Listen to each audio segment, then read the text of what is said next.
Ayxanaxır vaxtı çökərmişəm mən. Ayxanaxır vaxtı çökərmişəm mən. Gəl aparım mən səni razvalniyə. Baxsın o razvalva vaxtın olanda. Baxsın o razvalva vaxtın olanda. Davuşulub gedir dərə tərpənməyir. Qapı açılır pəncərə tərpənməyir.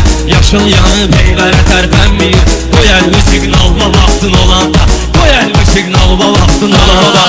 Şəmşirin qafiyələrdən qorur. Xeyridarı məsəliyir uydurur.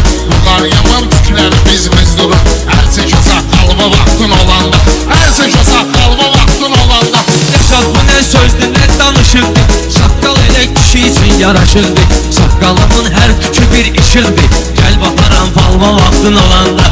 Gəl baxaram falva vaxtın olanda. Roman sən ki qətlimi istəyirdin. Görməmişəm elə şahdan inciyirdin. İndi gəl deyirsən o vaxt deyirdin. Gəlmi yasam alva vaxtın olanda. Gəlmi yasam alva vaxtın olanda. Mənə də çağırız alva vaxtın olanda. Düşəndə zor halva vaxtın olanda.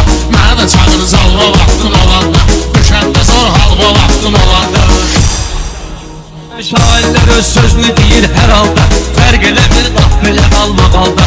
Yaşad idarın ki var yaşamalda. Sal bunu fil yalva vaxtın olanda. Sal bunu fil yalva vaxtın olanda. Sən elə bilirsən məni fırladırsan.